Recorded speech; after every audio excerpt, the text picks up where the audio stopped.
da continuidade, essa questão política toda, a gente viu aí as aspas dos Estados Unidos, não é? A ordem de prisão, então, do ex-presidente Bolsonaro emitida, então, por Alexandre de Moraes, também está repercutindo e muito no Congresso Nacional, como nós vimos aí, não é? Na retomada, então, dos trabalhos parlamentares, após esse recesso. Então, tudo isso em meio a essa expectativa do início das cobranças, dessa cobrança das tarifas norte-americanas previsto para amanhã. E quem está no Congresso e vai trazer para a gente agora todas as informações para a gente é o jornalista Leandro de Souza. Leandro, muito boa tarde.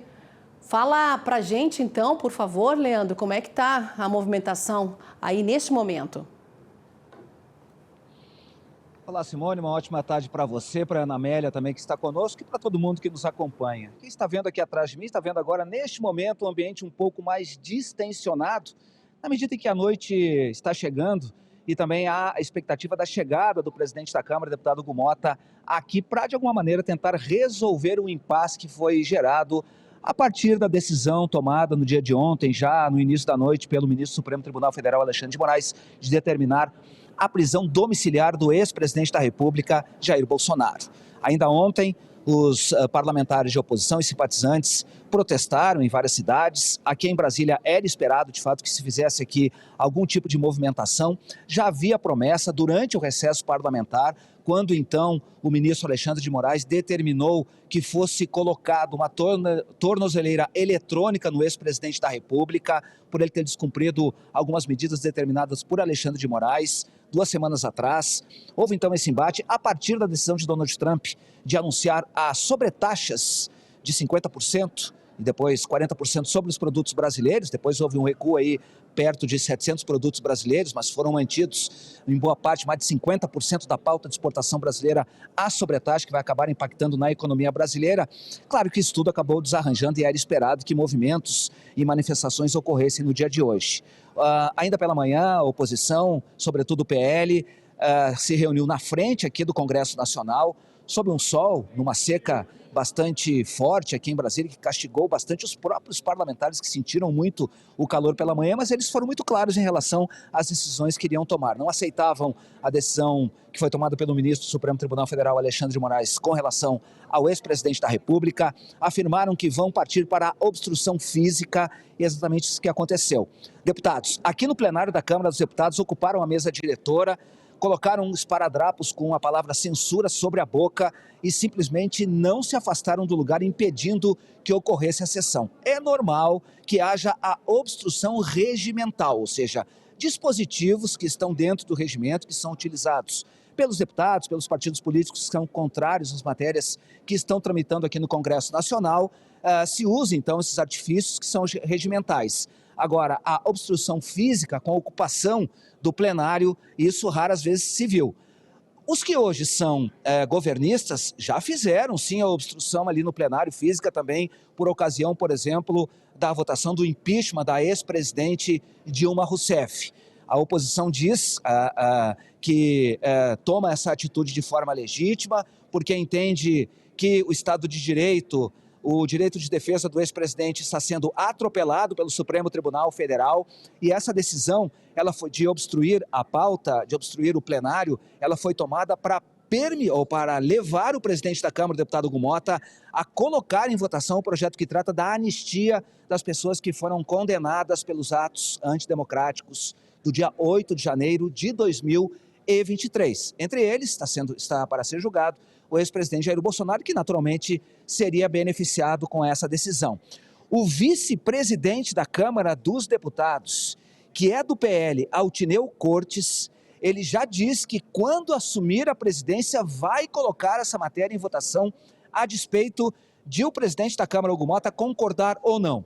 Já contei para você aqui, mas é sempre bom a gente lembrar que a pressão que a oposição exerceu sobre o presidente da Câmara nas semanas passadas, ainda durante o recesso parlamentar, forçando a realização de sessões para fazer desagravo ao ex-presidente Jair Bolsonaro, acabou levando o presidente Hugo Motta a tomar algumas decisões bastante firmes, como, por exemplo, manter a Câmara dos Deputados fechada, determinar que não se realizasse absolutamente nenhuma atividade parlamentar aqui dentro, e isso acabou afastando muito o Hugo Motta da oposição. O que leva os analistas a acreditarem que a proposta de levar o projeto que trata da anistia para votação ali no plenário da Câmara dos Deputados é pouco provável que aconteça em razão exatamente desse distanciamento e do recrudescimento que foi tomado pelos partidos de oposição em relação a essa questão. Lá no Senado Federal, os senadores também ocuparam fisicamente o plenário. No entanto, o plenário ele está fechado para o acesso dos jornalistas ou de pessoas que pretendiam, por exemplo, acompanhar a sessão. O que normalmente acontece, é possível, por exemplo, pessoas, o público acompanhar as sessões do Senado, mas esse plenário ele está fechado e os senadores estão lá dentro também mantendo a obstrução física. O presidente do Senado, Davi Alcolumbre, ele não deve abrir a sessão, não deve ser realizada a sessão em razão exatamente desse impasse. E lá no Senado, a oposição vai se juntar para tentar colocar em votação o projeto ou o pedido, melhor dizendo, que trata da questão do impeachment do ministro do Supremo Tribunal Federal, Alexandre de Moraes. Conversei com alguns especialistas, até mesmo com pessoas da base do governo e da oposição a respeito dessa questão. E, surpreendentemente, alguns me disseram o seguinte: olha, seria melhor mesmo o presidente Davi Alcolumbre levar esse texto para votação no plenário, porque pela contabilidade que foi feita pelos governistas, não existe número suficiente para o impeachment de Alexandre de Moraes. E a votação dessa matéria, naturalmente, acabaria enterrando qualquer que fosse a intenção de afastar o ministro do Supremo Tribunal Federal. O problema é que, para colocar esse texto em votação, primeiro tem que combinar com o presidente do Senado, Davi Alcolumbre. E, a princípio, ainda não há essa negociação e, a princípio, também não há disposição de fato, isso ocorrer. Eu volto com você, Simone, aí no estúdio. Obrigada, Leandro. A gente vai dando continuidade aqui, que eu sei que daqui a pouco, na sequência, você já vai trazer outra pauta importante aqui para o agro. Mas, Ana Amélia, essa questão aí que o Leandro trouxe, não é? A gente vê essa situação, não é? Esse impedimento aí da sessão, da parte física e também regimental acontecendo, tanto na Câmara quanto no Senado. Você acredita que isso pode se estender essa semana? O Leandro fez um relato muito correto, como bom repórter que é, e muito experiente, colocando o cenário. E é exatamente essa fotografia que a oposição precisava para ocupar as manchetes dos jornais amanhã. Então, isso é o efeito político, evidentemente muito bem articulado, aproveitando a situação que está o presidente da Câmara, que tem um pé no bolsonarismo e um pé no governismo. Ele foi eleito pelos dois lados, a presidência da Câmara. Então, o dilema dele é exatamente esse. A mesma coisa acontece lá no Senado com a questão do Davi Alcolumbre, que está com um pé em cada lado. Há uma questão na Câmara que é voltado mais à anistia geral e restrita, não só para os condenados pelo Supremo no processo de 8 de janeiro, mas também uma anistia para o ex-presidente Jair Bolsonaro. O Senado concentra no quê? O Senado concentra naquela competência que é específica, que está na Constituição, que é o impeachment do ministro da Suprema Corte. Agora, a questão é saber, esse voto vai ser secreto ou vai ser aberto?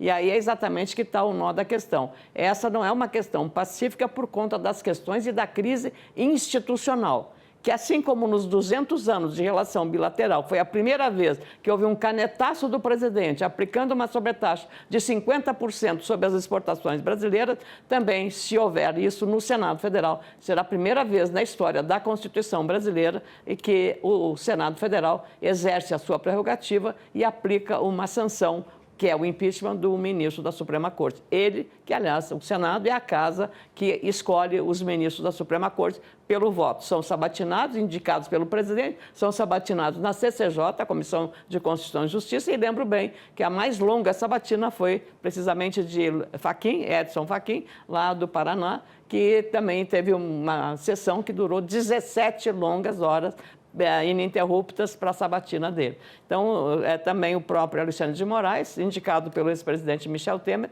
também todos eles se submeteram a uma sabatina. E a votação é secreta para a escolha dos ministros. A questão é do impeachment, porque é a primeira vez, como é que está previsto na Constituição, que não cheguei a ler esse dispositivo.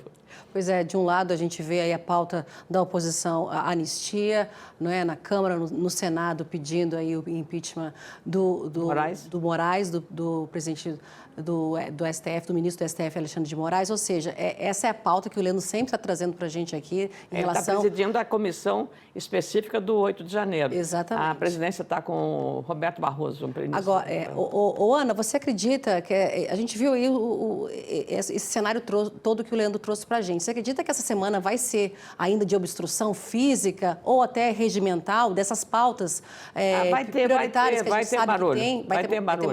Vai ter barulho e eu acho que vai ter uma turma do Deixa Disso que vai conversar, sentada a poeira, as coisas começaram a se encaminhar até com posições que foram tomadas por algumas instituições que não são diretamente ligadas ao processo, mas, por exemplo, a mídia brasileira. Então, todo esse conjunto de posicionamento, chamando a razão para o impasse que foi gerado e buscando uma alternativa, que o país, nessa situação que está, numa situação de muita dúvida na geopolítica ou na relação com o segundo maior parceiro econômico que nós temos, que é os Estados Unidos, o primeiro é a China, do ponto de vista econômico, e a China começa a aparecer aí em relação à questão de ser uma abertura para a compra de café, por exemplo.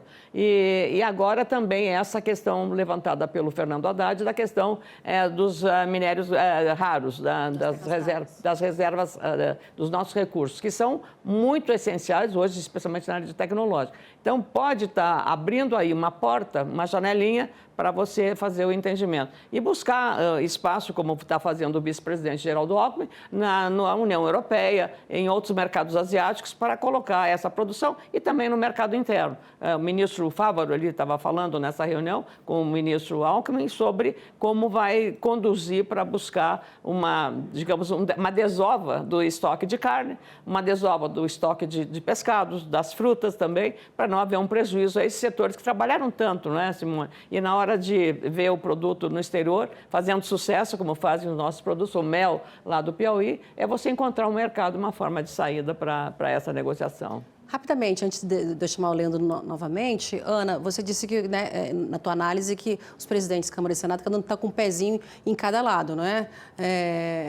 Ou no governo, ou do lado dos bolsonaristas, né? Oposição, vamos falar. Oposição, melhor dizendo, né? Os governistas, eles falam que o PL está nesse isolamento aí, né? E eu ouvi agora há pouco, né, na Rádio Band News, o senador Rogério Marinho falando exatamente ao contrário, que não existe esse isolamento do PL, né? Estão unidos, PL, PP, republicanos. Como é que você avalia esse cenário todo diante dessa pauta que a gente vê da oposição, nessa busca pelo impeachment e, pelo outro lado, pela anistia, sendo que não existe esse ambiente aí dos próprios presidentes corroborando com essa pauta da oposição? É porque eles, tanto o Hugo Mota quanto o Davi Alcolumbre, sabem que essa é uma questão explosiva do ponto de vista institucional. Nós já estamos com uma fragilidade no relacionamento executivo, legislativo e judiciário. Uma coisa muito sensível. Se você ainda aumenta a tensão nessa relação, nós temos uma crise dobrada. Hoje nós estamos com uma crise econômica e uma crise política. Aí nós vamos ter uma crise também institucional que já está correndo, por conta exatamente das determinações judiciais do ministro Alexandre de Moraes. Então, se isso for levado ao extremo, por todos os lados, maior será a dificuldade de você encontrar. Talvez, aí eu estou fazendo uma projeção, não de pitoniza, mas assim, imaginando que, como o cenário está muito tenso, é que talvez os presidentes da Câmara e Senado tenham a autoridade. A Câmara é a representação da população brasileira, do povo brasileiro. Lembra daquela famosa frase do Ibsen Pinheiro, o que o povo quer, esta casa quer, para dizer. O Senado é a casa da instituição, a República, dos estados, dos municípios e da União. E ele é que tem o poder de fazer as escolhas do NER. Então, possivelmente, tanto um quanto o outro possam conversar com Alexandre de Moraes, e dizer, nós estamos nessa tensão, tirar o governo fora, fica apenas essa relação. Bom, isso é possível? Eu acho que na política, quando um não quer, dois não brigam, né, Simone? Nós estamos no mato sem cachorro. Estamos numa situação muito complicada e talvez apenas o bom senso. E aí o interesse nacional prevaleça a um interesse individual ou institucional. Você tem que falar pelo bem comum, pelo bem superior que seja da nação brasileira.